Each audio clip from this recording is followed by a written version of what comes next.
ఓం శుక్లాంబరధరం విష్ణుం శశివర్ణం చతుర్భుజం ప్రసన్నవదనం ధ్యాయేత్ సర్వవిఘ్నోపశాంతయే అని స్వామివారికి నమస్కారం చేసుకుని మనము ఇందులో ఒక ముఖ్యమైన ఫండమెంటల్ బేసిక్ విషయాన్ని డిఫైన్ చేసుకుని అర్థం చేసుకుందాము. ఎందుకంటే ఇక్కడి నుంచి చెప్పుకుంటున్నదంతా దాని మీద ఆధారపడి ఉంటుంది కాబట్టి. మనము ఇహపరాలు అంటాము. ఇహపరాలు అన్నప్పుడు ఇహము పరము అని చెప్పుకున్న దాంట్లో ఇహం అంటే ఇక్కడ ఈ జన్మలో ఏమి చూస్తున్నానో అది. పరము అంటే ఈ జన్మ అయిపోయాక నెక్స్ట్ ఏవో లోకాలొస్తాయి, స్వర్గాది లోకాలు, బ్రహ్మలోకం దాకా అని చెప్పుకునేవన్నీ పరము అంటాము. ఇవి ఇహపరాలు. ఈ ఇహపరాలు అయ్యాక ఇంక ఒకటి ఉంటుంది. అది పరాత్ పరం అని ఉంటుంది. పరాత్ పరం అని మనం చెప్పుకునేది ఏదున్నదో అది ఈ పరానికి అవతల ఉంటుంది అని చెప్పుకుంటాం గదా! జనరల్‌గా కాదు, దాని అర్థం అది గాదు. పరాత్ పరం అంటే ఈ బ్రహ్మలోకం దాకా పరం అని చెప్పుకుంటాం. అసలు బ్రహ్మలోకాన్ని పరం అంటారని చెప్పారు ఇందులో. అది గూడా మళ్ళీ ఒకసారి చూద్దాము. ఆ బ్రహ్మలోకం పరం అనుకోండి. ఇంకా అన్నిటికన్నా అల్టిమేట్ అనుకోండి. దానికి పరం అంటే దాని పైన ఉన్నది గాదు. దానికి పరంగా అంటే వేరుగా ఉన్నది అని అర్థం. దానికి ఆపోజిట్ అని అర్థం. పరాత్ పరం అంటే మనము స్వపరాల్లో, ఇహపరాల్లో ఏది పరం అనుకుంటున్నామో దానికి అన్యంగా వేరుగా ఉన్నది అని అర్థం. అది కాదు అని అర్థం. ఇప్పుడు శత్రువుకు శత్రువు నా మిత్రుడైనట్టు పరానికి పరము నేను. నేనున్నాననుకోండి స్వపరాల్లో నేను నాకు పరము అంటే ఒక శత్రువు ఉన్నాడనుకోండి. ఆ శత్రువుకి శత్రువెవడు? మళ్ళీ నేనే గదా! శత్రువుకి శత్రువు నేను. నాకొక శత్రువు, వాడికి శత్రువు నేను. కాబట్టి పరాత్ పరం అంటే నాకు ఏది పరంగా చూస్తున్నానో వేరుగా, దానికి పరంగా వేరుగా ఉన్నదెవరు? మళ్ళీ నేను. పరాత్ పరం అంటే నేను అని అర్థము. పరం అంటే నేను కాకుండా ఉన్నది, వేరేగా అన్యంగా ఉన్నది అని అర్థం. పరం అంటే వేరు. స్వపర భేదాలని చెప్పినప్పుడు అంటే నేను, పరం అంటే వేరేది. వేరేవాడు అట్లా. పరుడు అంటే శత్రువు లేతే వేరేవాడు, పరవాడు, పరాయివాడు అన్నట్టు. తెలుగులో పరాయివాడు అంటాము. ఈ పరాయి అన్నది పరము. అంటే వేరేగా ఉన్నది. దానికి పరంగా ఉన్నది నేను. నాకు పరంగా ఉన్నది వేరేది. దానికి పరంగా ఉన్నది నేను. పరాత్ పరము అన్నప్పుడు పరం కన్నా మించి ఉన్నది, పరం తర్వాత ఉన్నది, ఇంక ఎక్కడో ఉన్నది గాదు. పరానికి పరం అంటే నేను కానిది పరము. నేను కానిది నాకు పరము. నేను కాని దానికి పరమైనది మళ్ళీ నేను. పరాత్ పరం అంటే నేను పరాత్పరుడు అని చెప్పుకున్నప్పుడల్లా నేను అని నా గురించే, ఆత్మ గురించే చెప్పుకుంటున్నాం మనము. ఇప్పుడు మనము స్వ అనేదున్నదో స్వరూపానికి పరాన్ని చూస్తున్నాము. పరాన్ని చూసి అందులో ఎక్కువ తక్కువలన్నీ చూసుకుంటూ భేదభావంతోటి నాకది వేరుగా ఉన్నది అని చూస్తున్నాము. అదే అన్యము. ఆ అన్యము కాకుండా దానికి అనన్యంగా మళ్ళీ వేరుగా చూస్తే నేను. ఇది సైకిల్ లాగా ఉంటుంది. నేను కానిదంతా చూస్తూ అది ఏంటో అనుకుంటున్న దానికి వేరుగా ఉన్నదంటే నేను అని అర్థం. ఇంకింతే విషయం. దాన్ని అర్థం చేసుకుంటే పరం అంటే ఏంటో, పరాత్ పరం అంటే ఏంటో అర్థం చేసుకుంటే, ఇహపరాలు సాధిద్దామన్న మోహం పోతుంది. ఇహపరాలు 2 నాకు పరము. వాటికి పరమైన పరము నేను. స్వ. దాని పేరు స్వర్గం. స్వ. ఇప్పుడు ఇవే తేడాలు. పరాత్ పరం. పరం అంటే ఏంటి? దానికి పరమన్న ఏంటి? ఏంటి? స్వాకు పరమేంటి? పరానికి పరము ఏంటి? శత్రువుకు శత్రువు, మిత్రుడు ఏంటి? అన్నదే ఉంటుంది ఇంక ఈ అధ్యాయం మొత్తము. దాన్ని చూసుకుంటూ వెళ్దాము. ఇక్కడ 4వ శ్లోకం దగ్గర యదా అహీంద్రశయ్యాయాం సేతే అనంతాసనః హరిః తదా లోకాః లయం యాంతి తే తే గృహమేధినాం అన్న శ్లోకం ఒకటున్నది. ఆ గృహమేధి ఉంటాడు, గృహస్థు. వాడు ధర్మాలనుకుంటూ ఆ గృహంలో ఉండి ఏవో కర్మలు చేస్తూ ఉంటాడు. పాపము ధర్మాలన్నిటిని కామం కోసం, అర్థం కోసం ధర్మార్థ కామాల్లో అర్థకామాల కోసము ధర్మాన్ని ఉపయోగిస్తూ ఉంటాడు. వాడు భగవత్ ధర్మానికి, ఆత్మ ధర్మానికి పరాంగుఖుడై ఉంటాడు. అంటే స్వకు పరమై ఉంటాడు. వాడిని వాడు చూసుకోడు. వేరేవి చూస్తూ ఉంటాడు వాడు. వాడిని వాడు చూసుకోడు. వేరే వాటిని చూస్తుంటాడు. ఆత్మకు పరాంగుఖుడై అంటే శత్రువును చూస్తూ అది కావాలి అని కోరుకుంటాడు. ఇహ పరం కావాలి. నాకు పరం కావాలండి, పరలోకాలు కావాలండి అంటే వాడు శత్రువును కోరుకుంటున్నాడని అర్థము. వాడు మిత్రుడిని కోరట్లేదు. పరం కోరితే వాడిని వాడు కోరుకుంటాడు. కాబట్టి నేను సుహృత్తును అని చెప్తుంటాడు. ఆత్మ పదార్థంగా ఉన్నప్పుడు భగవంతుడు నేను నీకు సుహృత్తును, నీకు మిత్రుణ్ణి అని ఎందుకు చెప్తాడు? శత్రువుకి శత్రువును అంటే నేను నువ్వో అని చెప్తుంటాడు. ఆ రకంగా పాపం వీళ్ళు కానది చూసుకోరు. పరం గావాలి అనుకుంటారు. నేను కాకుండా ఉన్నవి నాకు గావాలి అనుకుంటారేంటో, దానికోసం ఏవో పూజలన్నీ చేస్తూ ఉంటారు. శ్రద్ధగా అవన్నీ చేస్తూ ఉంటారు వాళ్ళు. ఎంత దూరం వెళ్ళినా మళ్ళీ వస్తారిక్కడికే. క్షీణే పుణ్యే మర్త్యలోకం విశంతి. ఆ సమయంలో వాళ్ళు ఎంత పుణ్యాలు చేసుకొని, ఎంత లోకాల వరకు వెళ్ళినా కూడా, ఆ పుణ్యాలు క్షయమైతే మళ్ళీ వస్తారు భూమి మీదికి. క్షీణే పుణ్యే మర్త్యలోకం విశంతిలాగా. కాక రెండో ఆప్షను వీళ్ళు ఎంత పుణ్యాలు చేసుకొని ఏ లోకాల దాకా ఏ జన్మల్లోకి వెళ్ళినా గూడా లోకాలంటే జన్మలు. ఏ జన్మల్లోకి వెళ్ళినా గూడా ఇంకా ఆ అనుభవాలు ఇంకా అట్లనే ఉన్నాయి. ఇంకా ఫినిష్ కాలేదు. అయినా కూడా ప్రళయకాలం వచ్చింది అంటే వాడి కర్మలు, వాడి అనుభవాలు అన్నీ ఆగిపోతాయి అప్పటికి. మళ్ళీ తర్వాత కల్పం స్టార్ట్ అయినప్పుడు మళ్ళీ ఇవన్నీ రావచ్చు. కాబట్టి ఒకటి వాడి పుణ్యం అయిపోయిందంటే వాడికి మళ్ళీ జన్మల్లోకొస్తూనే ఉంటాడు. లేదా వాడి పుణ్యం అయిపోకపోయినా గూడా ప్రళయకాలం వస్తే వాడికి ఆ అనుభవాలు ఆగిపోతాయి. పుణ్యం అయిపోయినా అనుభవాలు ఆగిపోతాయి. వాడికి కాలం అయిపోయినా అనుభవాలు ఆగిపోతాయి. లేదా అసలు ఈ ప్రపంచానికే కాలం ఆగిపోయినా వాడికి అనుభవాలు ఆగిపోతాయి. అని చెప్తూ 4వ శ్లోకంలో ఇక్కడ నేను దీన్ని 2 రకాలుగా చెప్తాను అనుకుంటూ వెళ్ళాను. ఒక్కటే రకం పోయిన వారం చెప్పాను. రెండో రకం చెప్పలేదు. ఇప్పుడు చెప్తాను. ఎందుకు నేను పోయిన వారం చెప్పలేదు అంటే, తర్వాత శ్లోకాలకు నేను చెప్పబోయే రెండో అర్థము కొంచెం వేరుగా ఉంటుంది. ఇది ఫ్లో చెడిపోతుందని ఆ ఫ్లోలో వెళ్ళిపోయాను. కాబట్టి ఇప్పుడు మళ్ళీ వేరే రకంగా చూసుకుందాము. ఫస్ట్ అర్థం ఏంటి?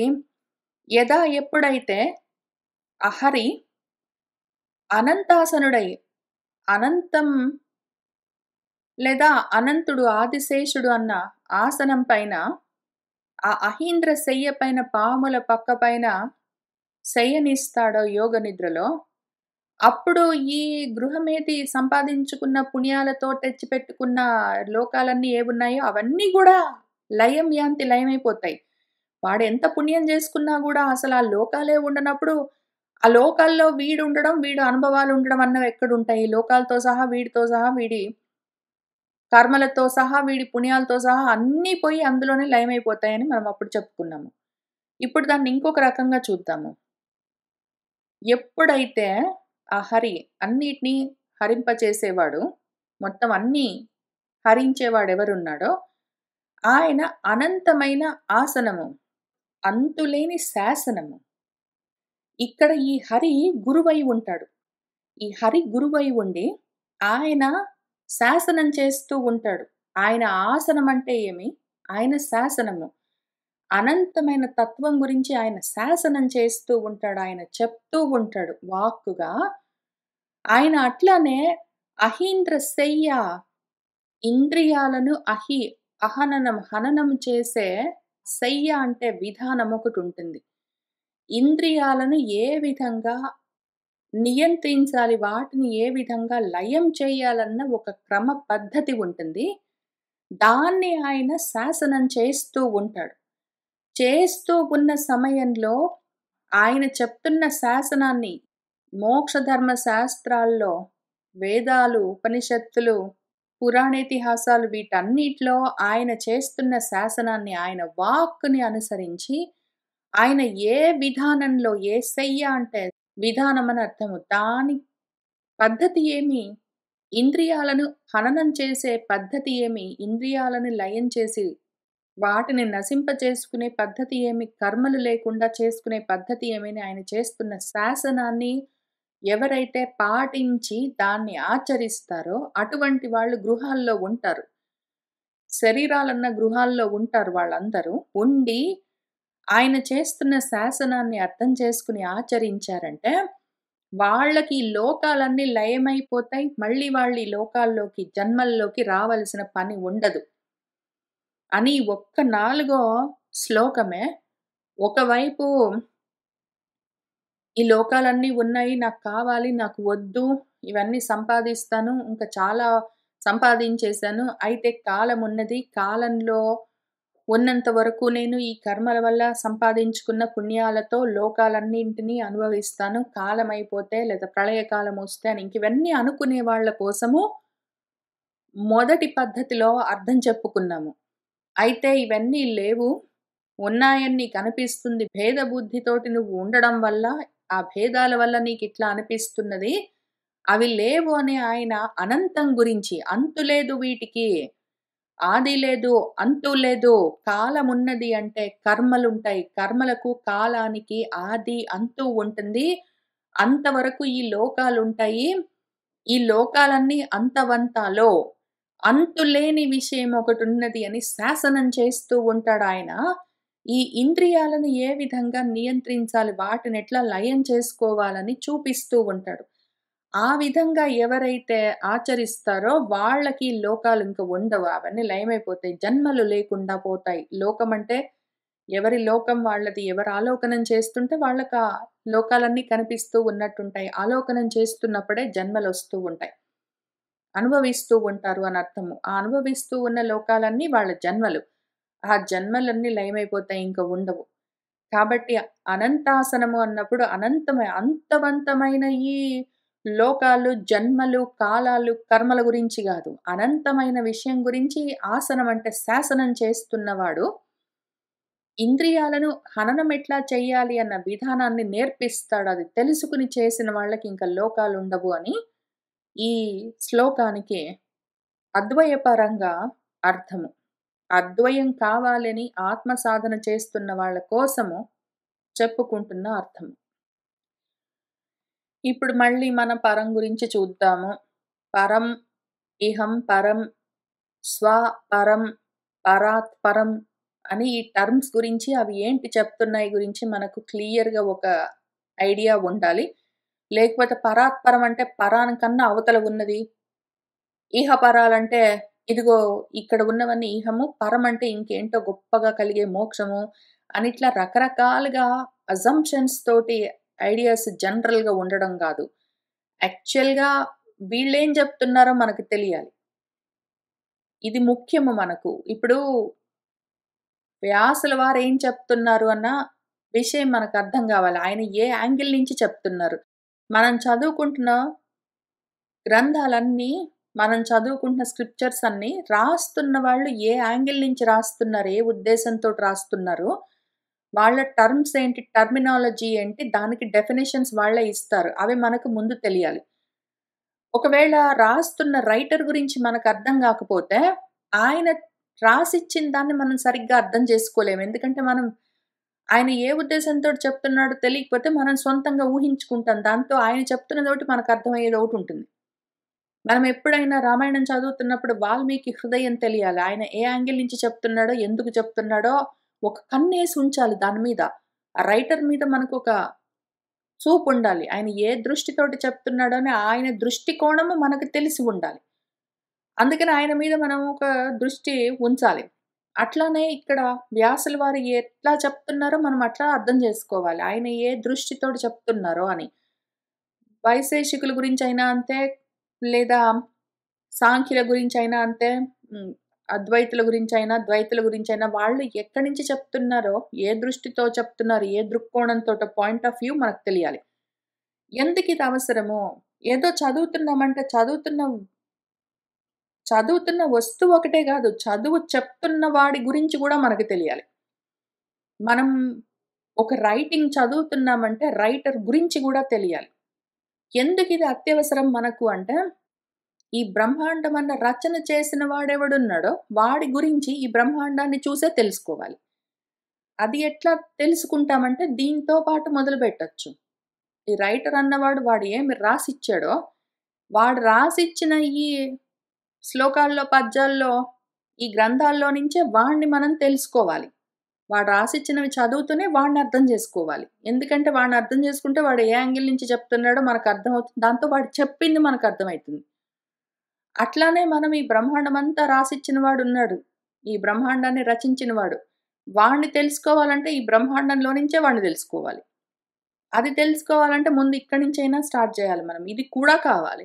అందుకని వీళ్ళసలు పరం అంటే ఏ ఉద్దేశంతోటి వ్యాసుడు పరం అంటున్నాడు అని మనకు క్లియర్‌గా తెలియాలి. లేకపోతే మనం ఏదో ఒకటి పరానికి అవతల ఇంకేదో ఉందని కాదు. అర్థం చేసుకుంటే మనం ఏం చెప్తుంది మనకు అర్థం కాదు. పరానికి పరం అంటే స్వాకి ఆపోజిట్‌గా వ్యతిరేకంగా ఉన్నది పరము. ఆ పరానికి ఆపోజిట్‌గా ఉన్నది స్వ అంటే నేను అని అర్థం కావాలి. ఇప్పుడు 9 ఎందుకు? ఇక్కడి నుంచి మొదలుపెట్టాడాయన. 7వ శ్లోకం దగ్గర నుంచే మొదలుపెట్టాడు. ఇది ఎవరికి అర్థమైతుంది? పరం గురించి సరిగ్గా ఎవరికి అర్థమైతుందంటే, ఎవరైతే స్వధర్మం గురించి సత్వశుద్ధితోటి అహంకార మమకారాలు లేకుండా నివృత్తి మార్గంలో ఉండి అర్థం చేసుకోవడానికి ట్రై చేస్తున్నారో అట్లాంటి వాళ్ళకి తెలుస్తూ ఉంటుంది. అని చెప్పుకుంటూ ఆయన పరావరేశుడని ఒక ఆయన ఉన్నాడు. ఇదిగో పరమని ఒకటున్నది. పరచింతకులు పరాన్ని పొందుతారు పరలోకాన్ని. ద్విపర అర్థాలని ఉంటాయి. 2 అర్థాలతో 2 భాగాలతో ఉన్న ఒక పరమున్నది. ఆ పరంలో ఒక పరుడని ఉంటాడు.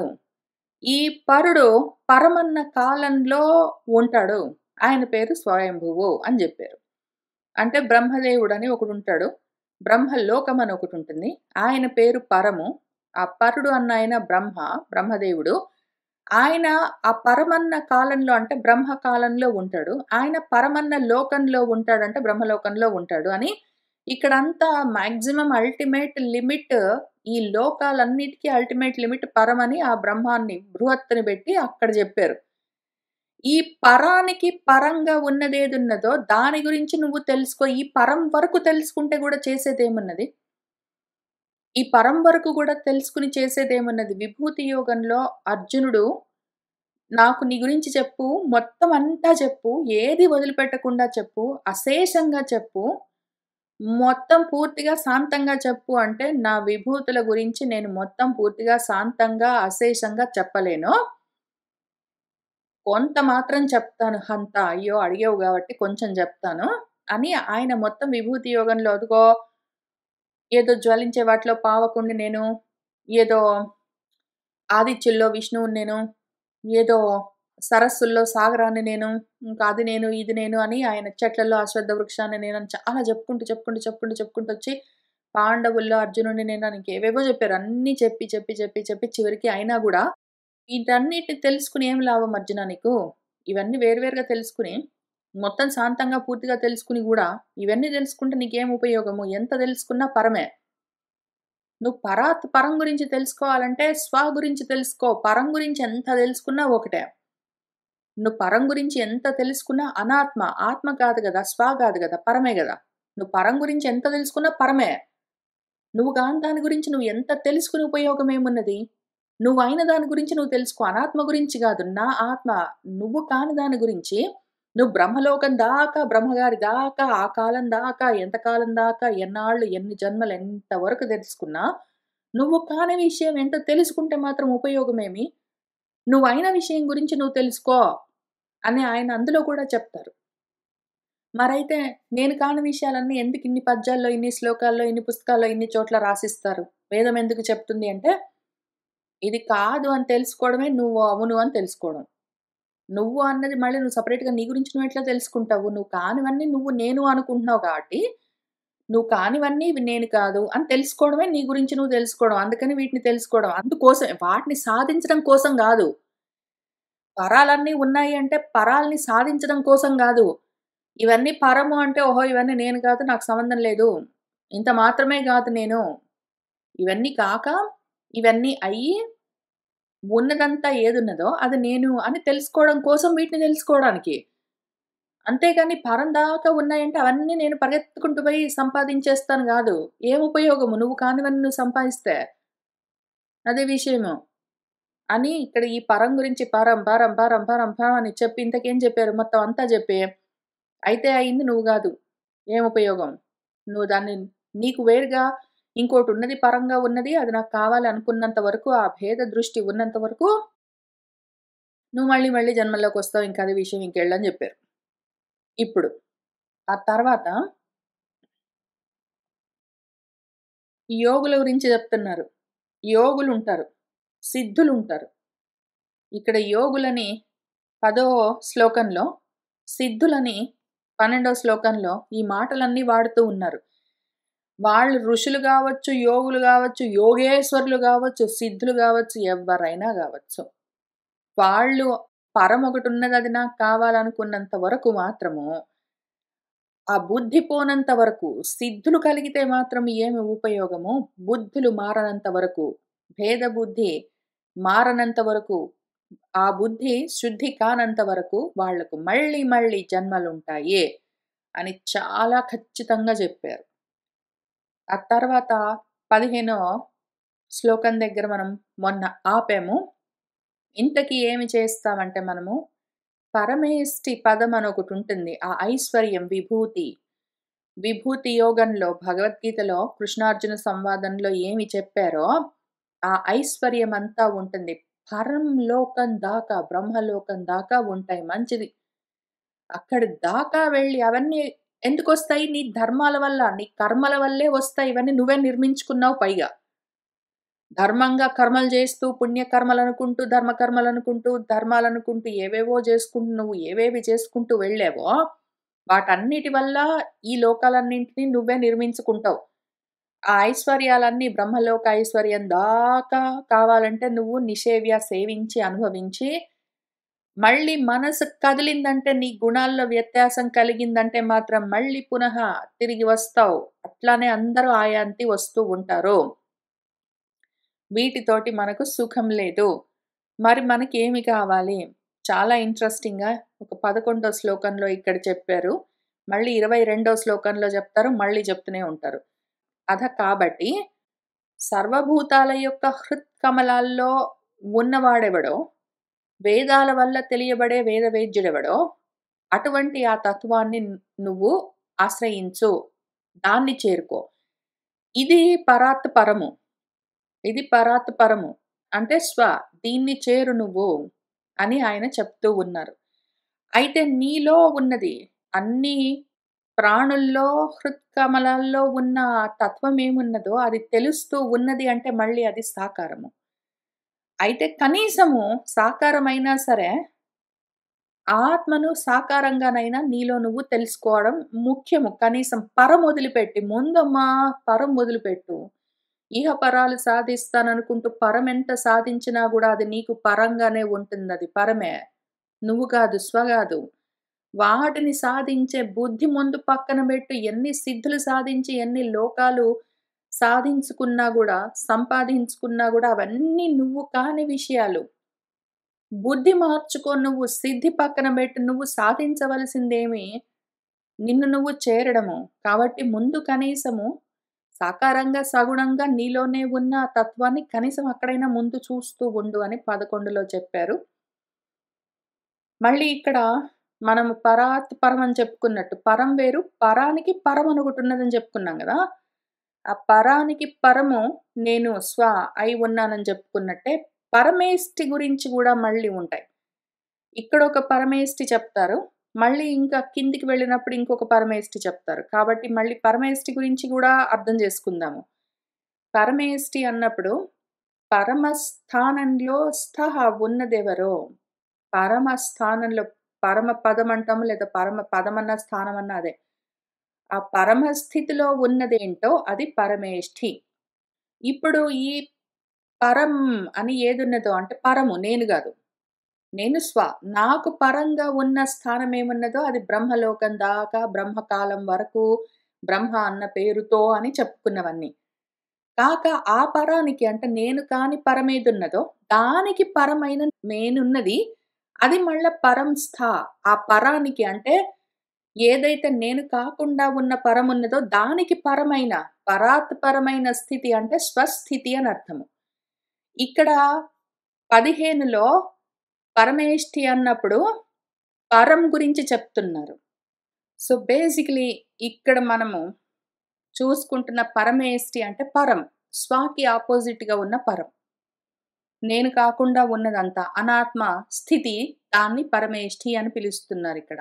పరమస్థితిలో ఉన్నది అని. దానికి పరం మళ్ళీ శత్రువుకి శత్రువు మిత్రుల్లాగా పరానికి పరం పరాత్ పరమైన స్థితి అంటే స్వస్థితి. ఇక్కడ మళ్ళీ 22 శ్లోకంలో ఈ పరమేష్ఠిని చేరో అని చెప్తారు.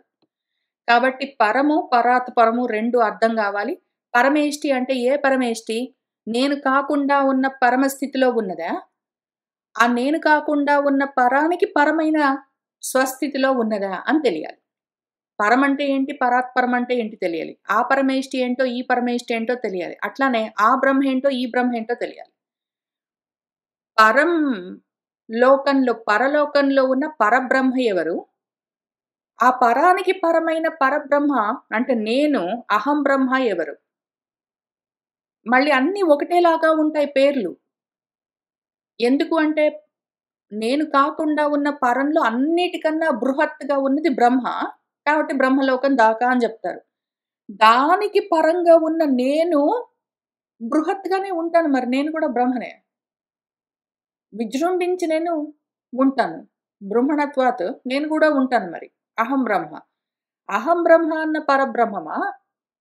స్వాకి ఆపోజిట్‌గా వ్యతిరేకంగా, విరుద్ధంగా ఉన్న అనాత్మ యొక్క పరం యొక్క బ్రహ్మన? ఏది? అన్న క్లారిటీ గూడా అక్కడ చెప్తున్న విషయాన్ని బట్టి మనము కాంటెక్స్ట్‌ని బట్టి మన వ్యాసుల వారు ఏ పరమేష్ఠి, ఏ బ్రహ్మ, ఏ పరము అని అర్థం జేసుకోవాలి.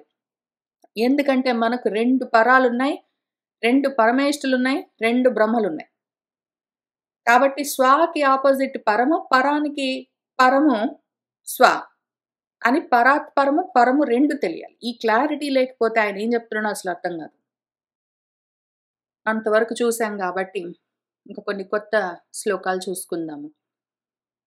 ఇప్పుడేంటి మన వాళ్ళున్నారు. త్రైవర్గికాః తే. వాళ్ళు త్రివర్గాలు సాధించాలని ట్రై చేస్తుంటారు. ధర్మ, అర్థ, కామాల వరకే. మోక్షం గురించిన ఆలోచన వాళ్ళకు లేదు. ఆ పురుషులు. పురులలో, పురాల్లో అంటే శరీరాల్లో ఉంటారు. వాళ్ళు హరిమేధసః విముఖాః. హరిమేధసుడు. హరిమేధస్ చేయాల. అన్నింటిని హరించే ఒక తపస్సున్నది, ఒక ఆలోచనున్నది, ఒక వ్రతమున్నది.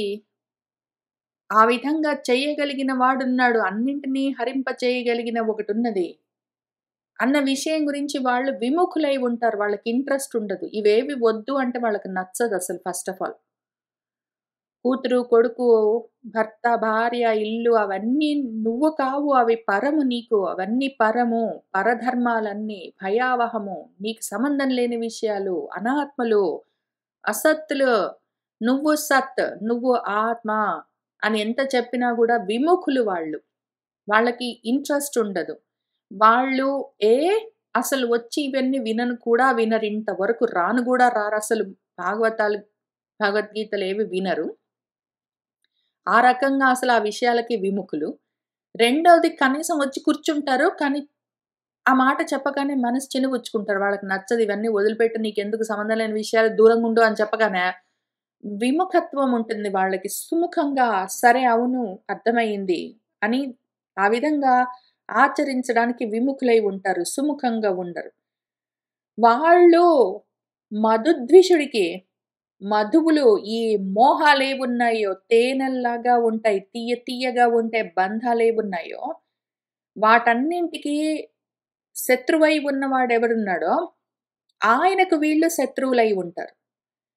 ఈ స్నేహాలకు, మధువులూరించే బంధాలకు, ఈ మోహాలకు మమత్వాలకు, మమకారాలకు శత్రువైన ఆత్మతత్వం ఏమున్నదో దానికి వాళ్ళు శత్రువులు.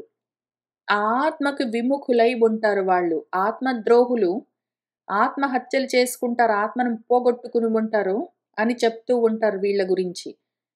వాళ్ళు ఉరుక్రముడు, త్రివిక్రముడై పరాక్రమిస్తున్న వాడి గురించి కథలేమైనా ఉంటే, ఆ కథనీయమైన చెప్పుకోవలసిన విషయాల గురించి మాత్రం, ఆ కథ గురించి మాత్రం విముఖులు. వినరు.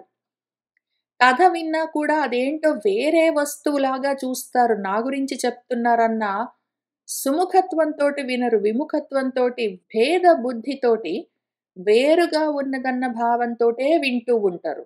లేదా అసలు వినరు. వింటే నేను కాదది ఇంకెవరో అన్నట్టు వింటారు.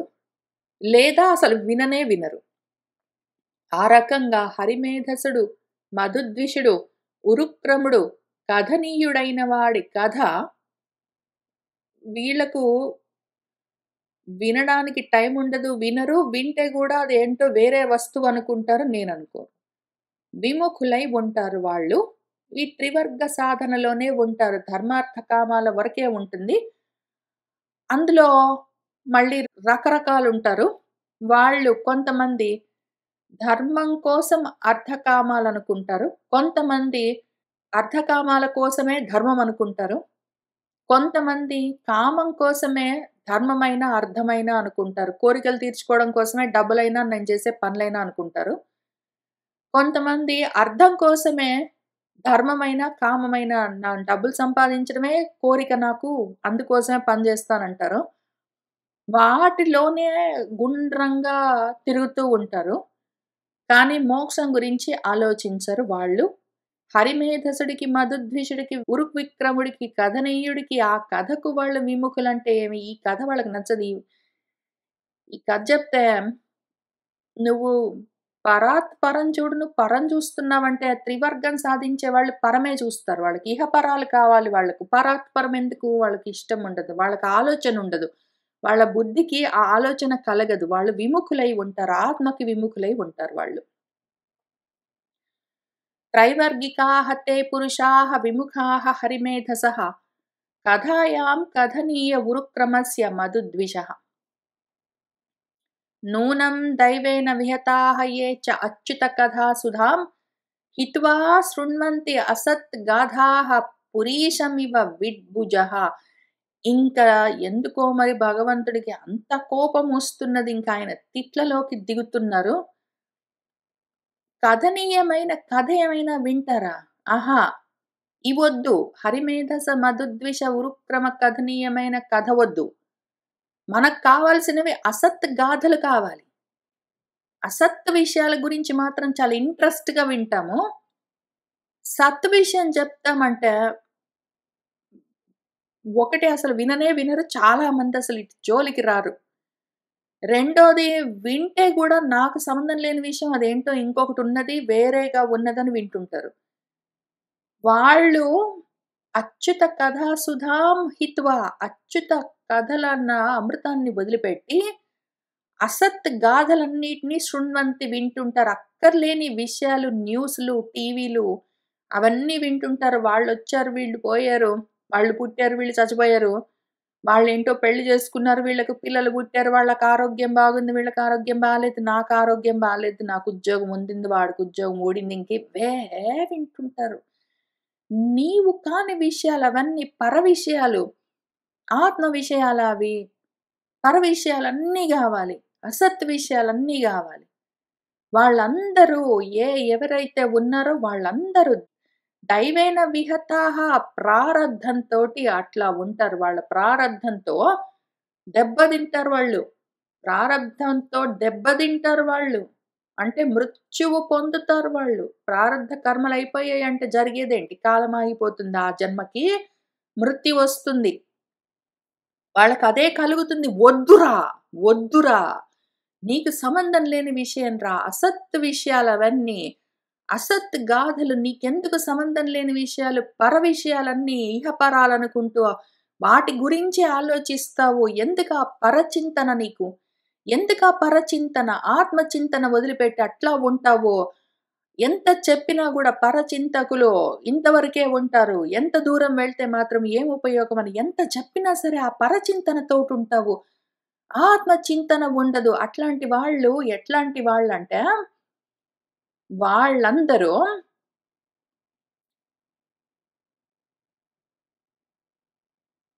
పురీషాన్ని తినే విట్‌భుజహలాగా ఉంటారు. విట్ అంటే మలము. మలాన్ని తినే భోజనం చేసేవేవుంటాయో, మాలిన్యాన్ని, మలాన్ని తినే పురుగులు, పశువులు, జంతువులేవుంటాయో, వాటికి రుచికరమైన భోజనాలు, మృష్టాన్నాలన్నీ పెడితే వాటికి తినబుద్ధి గాదు. అవి ఈ మూత్రం, మలంలో ఉండే పురుగులు, మలాన్ని తిని బ్రతికే జంతువులేవుంటాయో, అవి మాటి మాటికి వద్దని చెప్తే గూడా ఇంక మంచి ఉన్నదిరా చూడరా అని చూపిస్తే గూడా, ఆ జంతువులన్నీ మళ్ళీ బోయి ఆ పురీషాన్నే తింటాయి కావాలని. వాటికవి ఇష్టము. ఒకవేళ ఏదైనా ఒకటి పురీషాన్ని, మలాన్ని తినే జంతువుందనుకోండి, దాన్ని తీసుకొచ్చి దానికి మంచి అన్నం ఏమైనా పెడితే గూడా, పళ్ళో ఏమైనా కాయగూరలు, అన్నం అట్లాంటివేవైనా మంచివి పెడితే గూడా, అదప్పటికి తిన్నా గూడా దానికి రుచించదది. మళ్ళీ బోయి మలమే తింటుంది. ఆ రకంగా ఈ కథలన్నీ చెప్తే గూడా అసలు వినడానికి రారు. విన్నా గూడా మళ్ళీ ఆ అసత్ విషయాలు, ఆ మలాన్ని భుజించి సంతోషించే జంతువులాగా పోయి ఆ మలినమైన, మాలిన్యమైన మలం లాంటి మలాన్ని భుజించడం లాంటి కథలన్నీ వినడానికి అటు పరిగెత్తుకుంటూ పోతారు వీళ్ళు. ఏమైతారు? ప్రారబ్ధం చేత దెబ్బతింటారు. మళ్ళీ చచ్చిపోతారు వాళ్ళు. మృత్యువులే ఉంటాయి. మళ్ళీ జన్మలుంటాయి. మళ్ళీ మృత్యువులుంటాయి. పురుగుల్లాగా పుడుతూ ఉంటారు. పోతూ ఉంటారు. అసత్ విషయాల్ని మలాన్ని గ్రహించినట్టు భుజిస్తూ ఉంటారు ఇంక వీళ్ళు. అదే పనిలో ఉంటారని ఇంక అంత మాట అన్నారాయన. అంత మాటన్నారు. మళ్ళీ ఇక్కడి నుంచి ఇంతా విని, భాగవతం అంతా విని లేచి వెళ్లి మళ్ళీ అసత్ విషయాల్లో ఇంట్రెస్ట్ చూపించామంటే, అదిగో మన మలం మనమే తింటున్నామన్న ఊహ మనసుకి రావాలి. అసహ్యం అనిపించాలి మన మీద మనకే. నూనం దైవేన విహతాః యే చ అచ్యుత కథాసుధాం హిత్వా శృణ్వంతి అసత్ గాథాః పురీషం ఇవ విడ్భుజః. దక్షిణేన పదా అర్యమ్నః పితృలోకం వ్రజంతి తే ప్రజాం అనుప్రజాయంతే శ్మశానాంతక్రియాకృతః. వీళ్ళుంటారు ప్రజలు మళ్ళీ పుడుతూనే ఉంటారు. అదే పనిగా పుడుతుంటారు. పురుగులు పుట్టినట్టు పుడుతూ ఉంటారు. మళ్ళీ విట్టు తిన్నట్టే, మలాన్ని తిన్నట్టే మళ్ళీ ఇవన్నీ అనుభవాలన్నిటిని అనుభవిస్తూ ఉంటారు. వాళ్ళు పుట్టినప్పటి నుంచి శ్మశానాంతక్రియాకృతః. శ్మశానంలో అంత్యక్రియలు జరిగిందాకా. పుట్టినప్పటి నుంచి శ్మశానంలో వాళ్ళకి అంత్యక్రియలు చేసి వాళ్ళ శరీరాల్ని కాల్చేసిన దాకా గూడా, చచ్చిపోయిన దాకా గూడా ఇదే పనిగా కర్మలు చేస్తూ ఉంటారు. అసత్ విషయాల్ని పట్టుకొనుంటారు. ఎంత చెప్పినా వద్దురా, వద్దురా, అటుపోకురా, నీకు సంబంధం లేని విషయాలు. ఒకవేళ శారీరకంగా కర్మలు జరగవలసి ఉంటే ప్రారబ్ధంగా జరుగుతాయి. వాటి మీద మనసు తగిలించకు నువ్వు పోయి, ఆత్మ పైన తగులుకో పో అని ఎంత చెప్పినా ఆహా! విముఖులు వాళ్ళు. మూర్ఖులు. వాళ్ళకి కర్మలెంత వరకుంటాయి. వాళ్ళేం జెప్తారు? చాలా తెలివితేటలతోటి మాట్లాడతారు. వాళ్ళకి తెలివితేటలు తక్కువేం లేవు. అంతా ఉన్నదంతా ఆత్మ తత్వమే, ఆత్మ పదార్థమే గాబట్టి వాళ్ళ తెలివితేటలు వాళ్ళకుంటాయి. వాళ్ళు గూడా ఈ పురీషాన్ని తింటున్నట్టు చేసే కర్మలన్నింటికి జస్టిఫికేషన్స్ అన్నీ చెప్పుకుంటూ ఉంటారు. అవెట్లా ఉంటాయి? మా ఆయనకి బాలేదు. అందుకని క్లాస్‌కి రాలేదు, చదువుకోలేదు. ఇదిగో మా అమ్మకి బాలేదు, చూడ్డానికి వెళ్తున్నాను. కాబట్టి చదువుకోలేను, హోంవర్క్ చేయలేను. నాకే ఆరోగ్యం బాలేదు. కాబట్టి ఇప్పుడు చదువుకోలేను. నేను పలానా ఊరికి వెళ్ళాలి. కాబట్టి కొన్ని రోజులు చదువుకోవడానికి రాను. ఇవే గదా! ఇంకెన్ని నాకు జెప్పేవన్నీ. నాకివే జెప్తారు. ఎక్కడికో వెళ్తున్నాను, రాను కాబట్టి చదువుకోను. ఎవరికో బాలేదు కాబట్టి రాను, చదువుకోను. నాకే ఆరోగ్యం బాలేదు కాబట్టి రాను, చదువుకోను.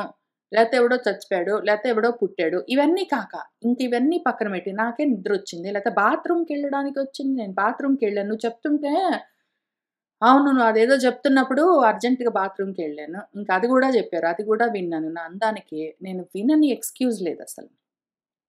ఇవి కాక ఇంకేముంటాయి? ఆ! టైముండదు. టైముండదు. వాళ్ళ మనస్సు అసలు కూర్చోదు. వాళ్ళకసలు శరీరం కూర్చోదు. వాళ్ళ మనస్సు నిలబడదు. ఇప్పుడు నేను చదువు చెప్పడం పలానా టైంకి స్టార్ట్ చేసి పలానా టైంకి ఆపుతానని తెలిసి, నేను చెప్పడం స్టార్ట్ చేసిన తర్వాత రావడం. నేను ఆపగానే ఎళ్ళిపోవడం. చివరిదాకా నేను ఇక్కడ కూర్చున్న టైంలో అసత్ విషయాలు, అసత్ గాథలు అసలు చెప్పనే చెప్పను. అన్నీ చదువుకు సంబంధించిన విషయాలే.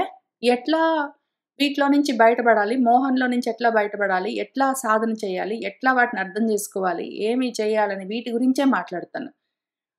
వినేంత ఓపిక ఉండదు, టైం ఉండదు, ఇంట్రెస్ట్ ఉండదు, శ్రద్ధ ఉండదు. నేను ఆపగానే పరిగెత్తడమే ఇంకెళ్ళిపోవడమే. ఆ రకంగా కూర్చోవడానికి టైం ఉండదు. అసలు టైము ఉండదు. వేరే కర్మలు ఉంటాయి. ఇంకసలు ధ్యాస ఇక్కడుండదు. చచ్చిందాకా కర్మలు చేస్తూనే ఉంటారు. అంటే ఇప్పుడు కాదండి. మా వాళ్ళకి బాలేదు. వాళ్ళు బాగున్నాకొచ్చి చదువుతాను. నాకిప్పుడు ఆరోగ్యం బాలేదు. బాగున్నాకొచ్చి చదువుతాను. నాకు ఉద్యోగం ఉన్నది. రిటైర్ అయ్యాక చదువుతాను. అంటే ఇప్పుడు నాకు కుదరదు. తర్వాత చూస్తాను. అంటే నాకు ఆ టైం కుదరదండి. నాకింకేంటో పనుంది. కర్మలయిపోయాక ఈ పనులున్నాయండి. ఈ పనులయిపోయాక చదువుతాను అని చెప్తున్న వాళ్ళందరికీ చెప్తున్నాను.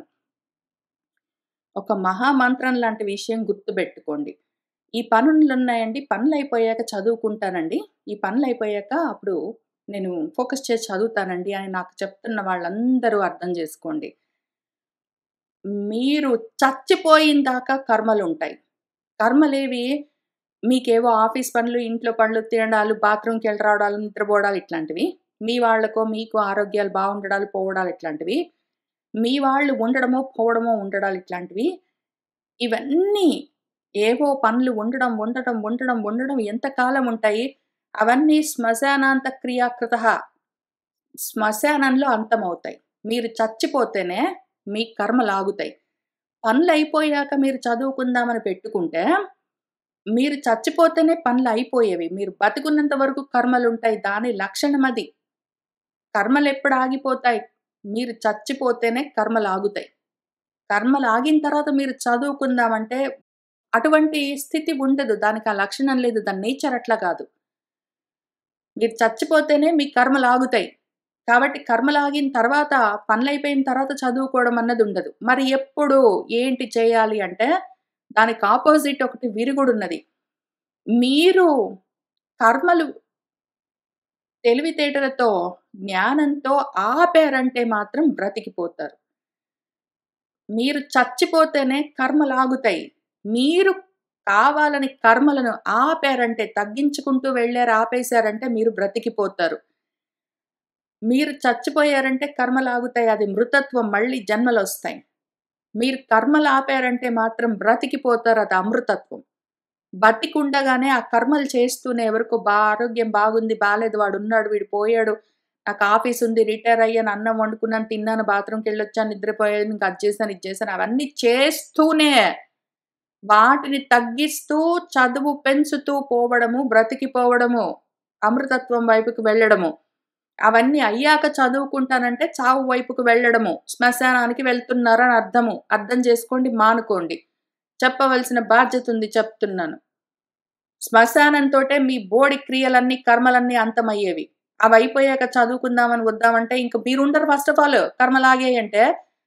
ఎందుకు ఆగుతాయి? జ్ఞానంతో ఉన్నప్పుడు కర్మలాపితే జన్మలుండవు అది వేరే విషయము. కానీ అజ్ఞానంతోటి కర్మలాగిన తర్వాత ఇంకేంటో చేస్తామంటే ఆగాలంటే ఎప్పుడు? మీరు చచ్చిపోతే కర్మలాగుతాయి ఆ శరీరానికి. మళ్ళీ జన్మలొస్తాయి. మళ్ళీ కర్మలు స్టార్ట్ అవుతాయి. అది అన్‌ఎండింగ్ లూప్. వీళ్ళందరూ చచ్చిపోయిన దాకా కర్మలు చేసే జనాహ. వాళ్ళందరూ ఏం చేస్తారు? వాళ్ళు. ఇదిగో ఎంత చెప్పినా సరే ఇంత అసహ్యంగా వినబుద్ధి గాకుండా జుగుప్సాకరంగా, దరిద్రంగా, చెవులకి కఠినంగా ఉన్న మాటలతోటి ఎన్ని రకాలుగా మలాలు, మూత్రాలని జెప్పుకుంటూ, చావలు, బతుకులని తిట్టుకుంటూ చెప్పినా సరే, ఆహా! ఆ పురీషాన్ని తినడానికి పరిగెత్తిన జంతువుల్లాగా పోయి అవే కర్మల్లో పడి, అవే వింటూ, అవే పనులు జేస్తూ ఉన్న ప్రజాహ.com దైవేన విహతాహ దైవం ప్రారబ్ధం మళ్ళీ ఆ కాలమొచ్చిందంటే వాడి శరీరాన్ని లేపేస్తుంది. దాన్ని చావని పిలుచుకుంటారు వాళ్ళు. ఆ తెలివి తక్కువ ప్రజాహ. టైం అయిపోయింది. ఆ శరీరానికి ఎందుకంటే శరీరానికి ఒక లక్షణం ఉంటుంది. దాని ధర్మం దానికుంటాయి దేహ ధర్మాలు. ఆ టైం అయిపోయిందంటే ఆ శరీరం ఆగిపోతుంది. ఆగిపోతే కర్మలు ఆడికి ఆ శరీరానికి ఆ టైంకి ఆ జన్మకి ఆగుతాయి. దాన్ని వాళ్ళు మృత్యు అని పిలుచుకుంటారు మూర్ఖులు. ఆ రకంగా చచ్చిపోతారు వాళ్ళు. వాళ్ళకుంటుంది చావు. జనరల్‌గా చావన్నది లేదంటే వేరే విషయం. వాళ్ళకుంటుంది చావు. అట్లా చచ్చిపోయిన ప్రజాహ. శ్మశానంలో అంత్యక్రియలు గూడా అయిపోయిన తర్వాత ఏం జరుగుతుంది? వాళ్ళందరూ ఏదో కర్మలు చేసినందుకు దక్షిణ మార్గంలో మళ్ళీ ప్రదక్షిణం చేస్తుంటారు ప్రపంచం చుట్టూ. మళ్ళీ తిరిగొస్తారు వాళ్ళు. కర్మలు చేయడం కోసం దక్షతతో దక్షయజ్ఞాలన్నీ జేయడం కోసము తలలు పోగొట్టుకుని మళ్ళీ తలలన్నీ అతికించుకుని మళ్ళీ జన్మలన్నీ తెచ్చుకుంటూ వాళ్ళేం జేస్తారు అర్యమ్న లోకము. అర్యముడు అంటే అరి అంటే శత్రువు. ఆత్మకి శత్రువైన వాడు. అంటే ఇదిగో ఆత్మ విముఖులెవరున్నారో ఆత్మద్రోహం చేసుకునేవాళ్ళు, పరం గురించి ఆలోచించరు. ఓన్లీ పరం గురించి ఆలోచించే ప్రజలెవరున్నారో, అటువంటి శత్రువులు. శత్రువుకి శత్రువు మిత్రుడు గాదు. ఉత్త శత్రువు గురించి ఆలోచించే వాళ్ళు అరి. అటువంటి శత్రువులకు నియామకుడు, యముడు అనొకాయనున్నాడు.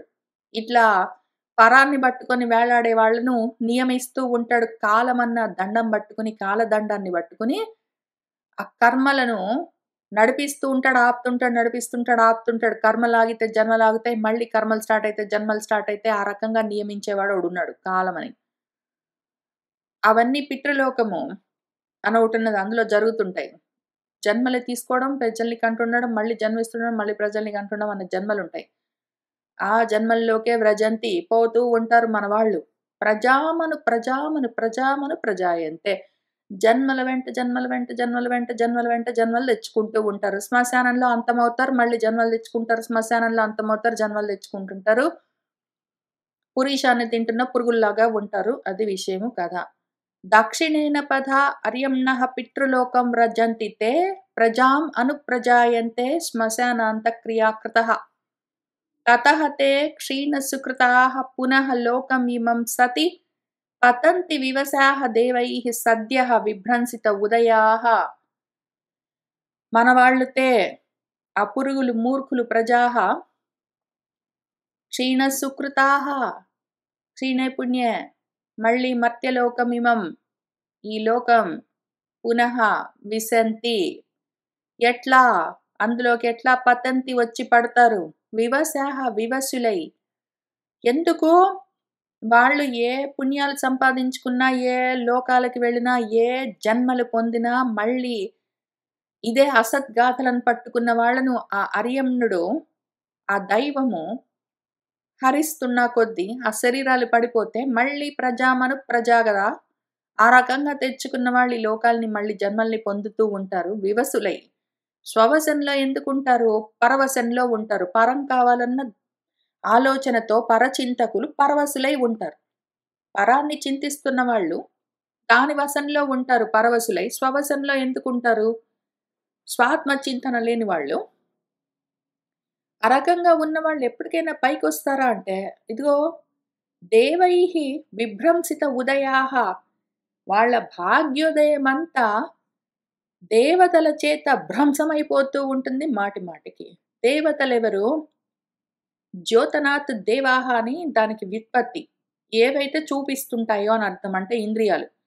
ఇంద్రియాలు మనసుతో సహా 11 ఇంద్రియాలుంటాయి మనకు. అవి కదిలేయంటే మళ్ళీ భ్రంశము. వాడు భ్రష్టమైతాడు. జారుతాడు మనవాడు.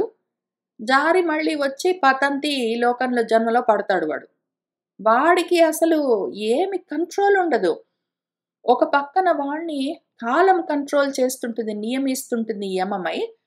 ఒక పక్కన వాడు చచ్చిపోతేనేమో బతికున్నంత సేపు, చచ్చిపోయినంత సేపు వాడిని కాలం కంట్రోల్ చేస్తుంటుంది. వాడు చచ్చిపోయినంత సేపు, బతికున్నంత సేపు వాడి ఇంద్రియాలు కంట్రోల్ చేస్తుంటాయి మనసేంద్రియాలు. వాడు బ్రతికున్నంత వరకు వాడి ఇంద్రియాలు కంట్రోల్ చేస్తాయి, కిందికి తోస్తుంటాయి.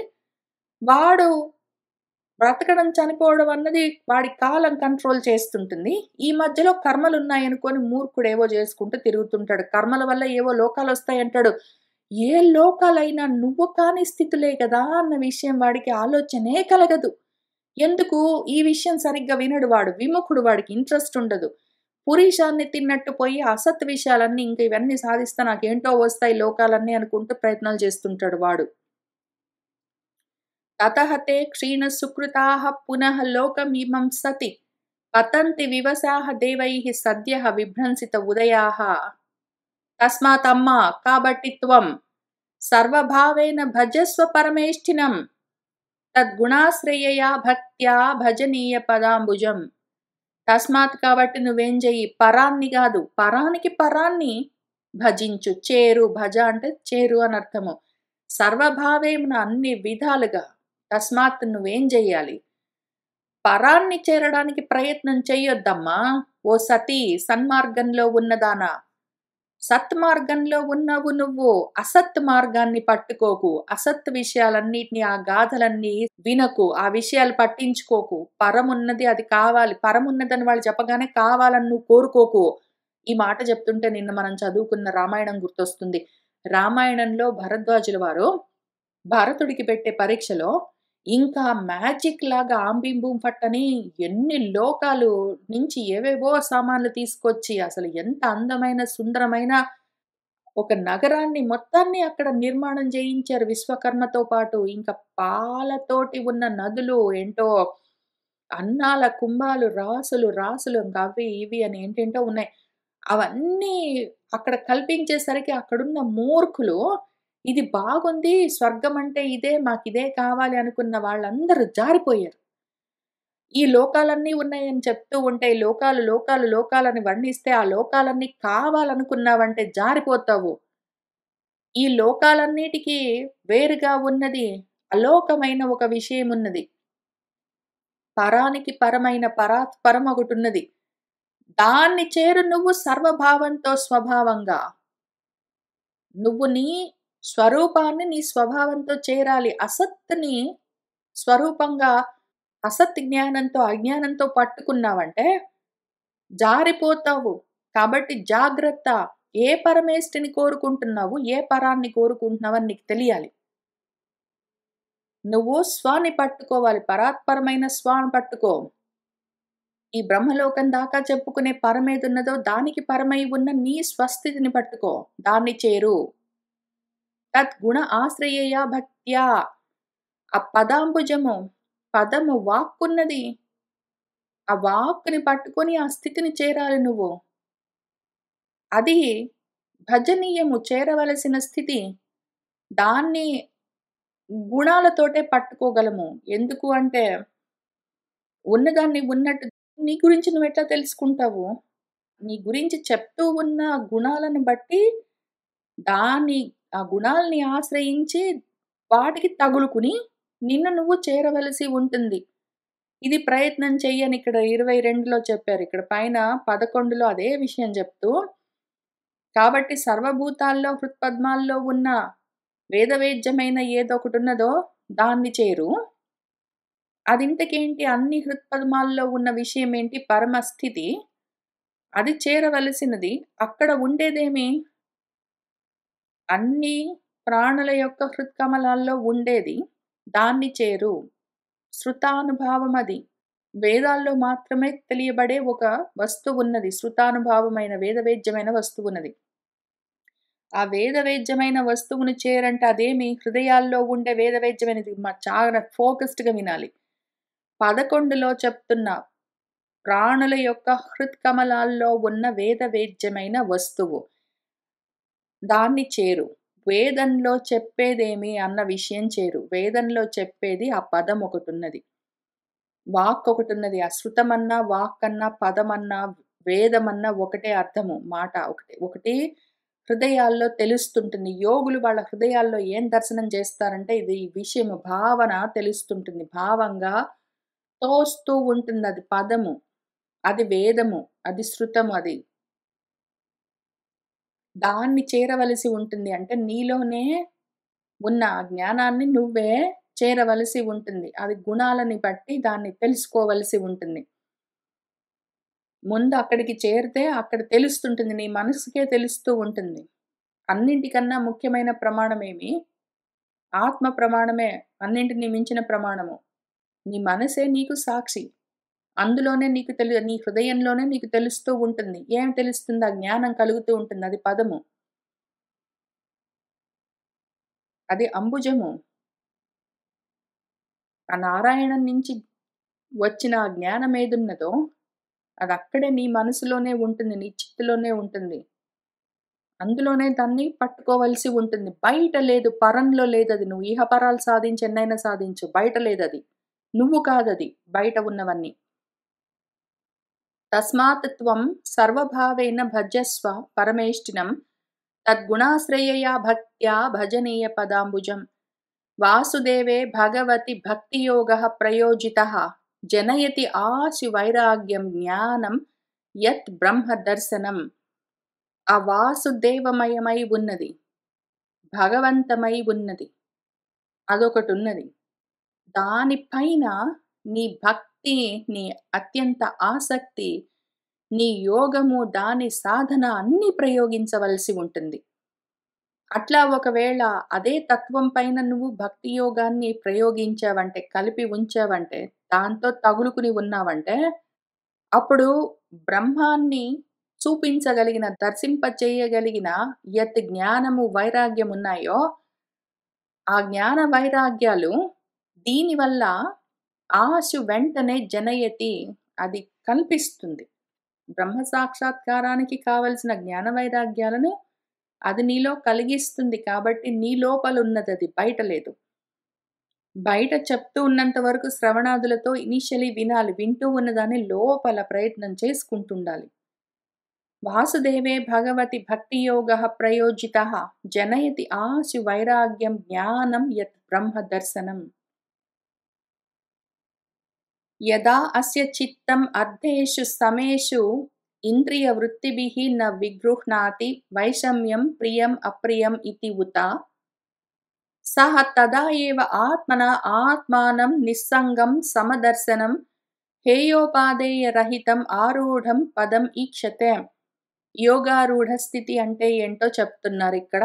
అక్కడ వాళ్ళు ఏం చూస్తారు? యోగారూఢ స్థితి ఎందుకంటే మనము అనధికార, మందాధికార, మధ్యమాధికార, ఉత్తమాధికారుల గురించి చెప్పుకుంటూ అనధికారులను పక్కన పెడితే మందమధ్యాధికారులు 6 ఋక్షులు వాళ్ళు ఈ మెట్లన్నీ ఎక్కుతూ వెళ్ళాలని కోరుకునే వాళ్ళు.